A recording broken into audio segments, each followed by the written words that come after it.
Hello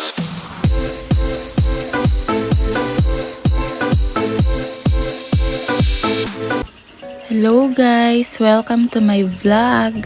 Ayan, good morning po. Morning pa lang pero sobrang taas na po ng sikat ng araw sa aming lugar.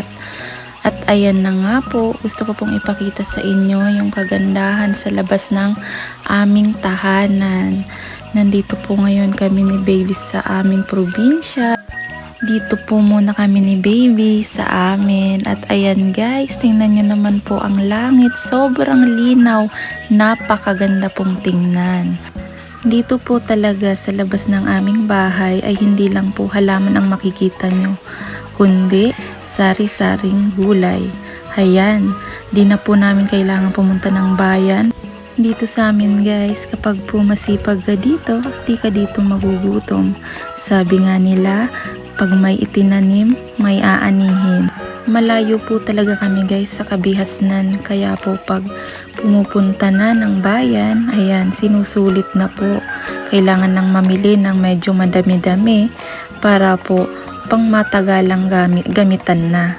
Ayan, ang tinatawag naman po namin ditong kapitbahay ay sobrang layo naman po talaga ng distansya sa amin.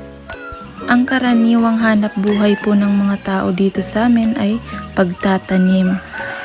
Bukod po doon, nagkukopra po at naguuling. Ayan, yan po talaga yung pinagkukunan dito ng pang araw-araw. Simple lang talaga guys ang pamumuhay namin dito sa probinsya, pero masaya. May mga alagang baboy din po pala kami guys. Ayan, sobrang lalaki na po nila.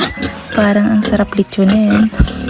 Charot-charot lang po guys. Ayan, yung isa po ay hindi amin, kanila kuya po.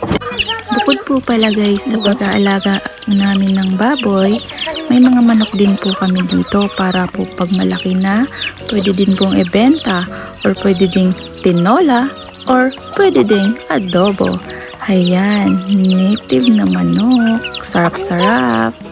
Bukod po pala guys sa pagtatanim po ng mga gulay, pagkukopra at pag-uuling, may additional din po dito na pinagkukunan ng pang-araw-araw.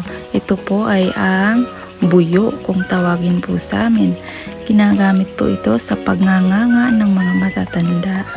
Thanks for watching!